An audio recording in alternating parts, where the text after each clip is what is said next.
Excelentíssimo senhor presidente da OAB do Estado de São Paulo, para quem já sofreu a procissão de uma cadeira, nada me custa curvar-me um pouco, ainda que reverentemente frente ao auditório, saudando Vossa Excelência, utilizando uma expressão francesa que é par hasard. Par hasard não é o azar brasileiro, é o acaso. Esta mesa não é composta por ninguém que tenha, por acaso, chegado ao posto que agora ocupa e que se apresenta de frente ao auditório. O presidente da Ordem dos Advogados do Brasil, que tem postura de líder, do verbo inglês to lead, de conduzir, é um condutor de pessoas pela sensibilidade de alma que tem perfeita sintonia com sua inteligência. Diz que o corpo não pode ir para onde a alma não acompanha. E, sem dúvida nenhuma, o Dr. Luiz Flávio Borges Durso conduz o corpo da Ordem dos Advogados do Brasil, do Estado de São Paulo, com a alma de um timoneiro, com o espírito de um líder, como raramente vi, e como não é para retribuir a saudação elogiosa, mas é para testemunhar aqui de pé, que não sou dado a palavra fácil, que isto lhe tributo este respeito e entrego de público, dizendo que o seu nome ficará marcado, não são nas placas de bronze que são afixadas, tampouco nas fotografias que são postas nos murais desta casa. Ficará afixado no espírito e no coração de cada membro da Ordem dos Advogados do Brasil, pela forma corajosa, honesta, de liderança de quem ergue uma bandeira e diz aos seus soldados, vamos, soldados da lei, porque a Ordem dos Advogados do Brasil outra coisa não é do que uma defensora do espírito da lei. Sempre fui contra, meu caro Durso, disto que se fez no Brasil de partidarizar ou segmentar os homens que falam em nome da lei. Dizia o nosso Troncoso Pérez, que foi aqui mencionado, estas dicotomias que dizem este é juiz, aquele é advogado, aquele outro é promotor, como se setorizando cada um dos compartimentos, tivéssemos organizações estanques que lidassem com leis diferentes. Dizia o mestre Troncoso, estudamos nos mesmos livros, lemos as mesmas leis, professamos os mesmos códigos, por que um é juiz, o outro é advogado e o outro é promotor? Já que citei alguns de fora, cito o inglês que diz bar, dos Estados Unidos, a organização dos advogados de lá. Na França deu barreau, se fala, no que dizem na Espanha, uma barra, que deu barrister em inglês, da barra, daquele que fala de um tribunal. Mas o advogado inglês, ele tem a alma do Ministério Público, porque a ação penal inglesa não é pública, ela é por sua origem privada, e um advogado tanto defende como acusa, e só em 1985 criaram a Crown Prosecution Service, o serviço de perseguição da coroa, que nada mais é do que um viés do Ministério Público brasileiro. Mas, tradicionalmente, quem fez o papel do Ministério Público na Inglaterra foram os advogados. E no Brasil, nós separamos, como se um fosse Saul e o outro fosse Davi, como se um não tivesse o caminho do bem e o outro fosse somente alvo de piadas, que nos provocam a risada, porque dentro de cada um de nós temos o estereótipo já traçado do que seja um advogado, ou de uma figura que seja de um promotor, ou do que seja um juiz. Sempre entendi, filho de advogado que sou, que o homem, para ser honesto, não vive de etiquetas. Dizia o grande Roberto Campos, que este não é um país de classes, é um país de crachás. Você vale pelo crachá que traz no peito, e o crachá que traz no peito pretende denotar o que você traz na alma. Aprendi com o meu pai que humildade, que não é virtude, mas é obrigação de todos nós, deve nos colocar um espelho diante das nossas existências para dizer, primeiro perante nós mesmos e depois perante a sociedade, quem nós somos e o que deva ser o verbo. Mais do que simplesmente um substantivo, um verbo, porque se conjuga no futuro, mais que perfeito, cidadania. Ser cidadão, conceito que o Ministério Público tem lutado por conseguir, que é o bastião clássico dos batoniers da Ordem dos Advogados do Brasil, e que deve ser um espírito de toda a democracia da nossa sociedade contemporânea.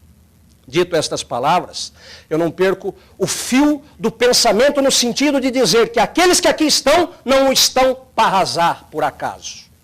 A casa hoje se reúne por voz e presidência do Dr. Luiz Flávio Borges Durso para saudar um visitante. Não como daqueles que aqui vêm simplesmente para, no momento fugaz, deixar um adeus ou um aceno. Mas aquele que aqui chega, porque um dia aqui já esteve, pela força da sua palavra, porque já houvera lecionado aos anteriores, estudante de direito, vai aqui uma confissão, aos 16 anos de idade, e isto não envelhece o nosso autor, mostra que ele é perene e jovem há mais tempo. Eu já via e já ouvia falar de um jovem que começava a demonstrar o seu talento enquanto autor na arte, no manuseio, na ciência com consciência do uso da palavra, que era Reinaldo Polito. Eu não sabia que o destino iria, mais do que me pregar uma peça, me apresentar um espetáculo.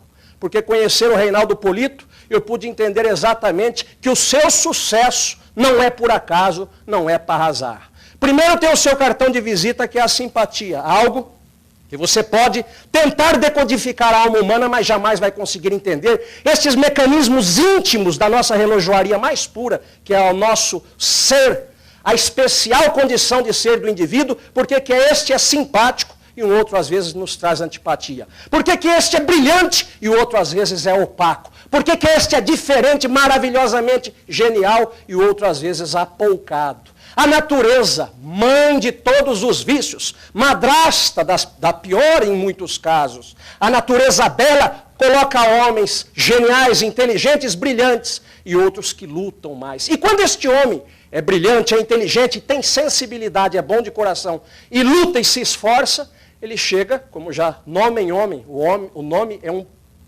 presságio, Reinaldo Polito. Nasceu para reinar na arte da palavra.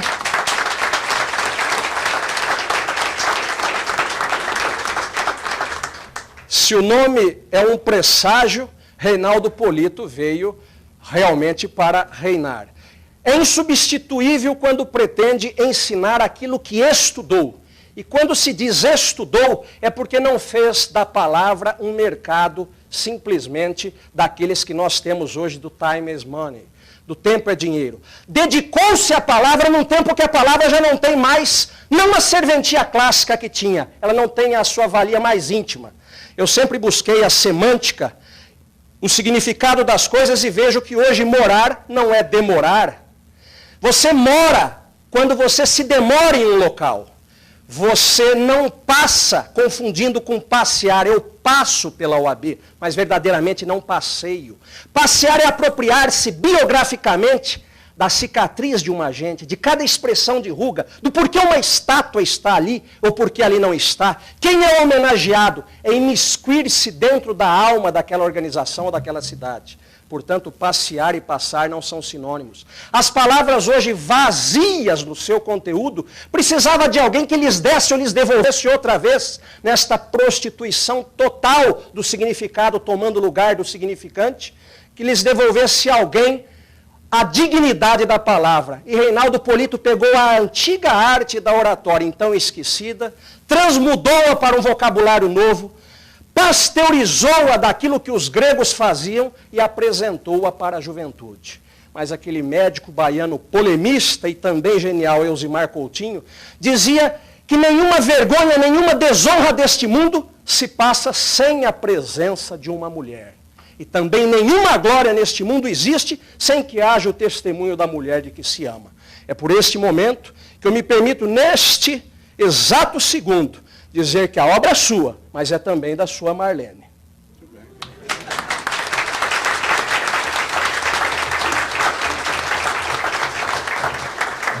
E se das suas filhas uma aqui está, e não há necessidade de dizer o nome de todas, a Marlene ou as suas filhas, chamem como chamem, será sempre, como dizia Shakespeare, Rosa. Você pode mudar o nome da Rosa, mas o perfume continuará sendo sempre o mesmo, não é?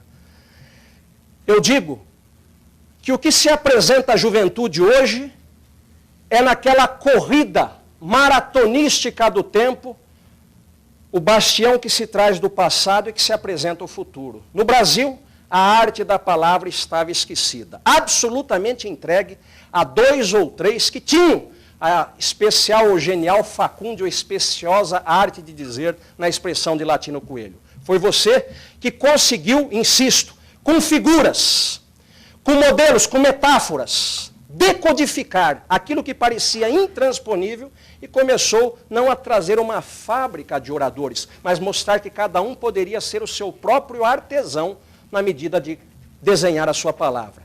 Quando o presidente Durso coloca que no princípio era o verbo, e depois o verbo se fez luz, outra coisa não quis dizer de que a palavra é o que nos caracteriza e nos dissemelha, nos faz diferentes em relação ao animal. É a palavra que nos traz o manejo para exteriorizar o que nós temos de mais profundo de dentro da nossa alma.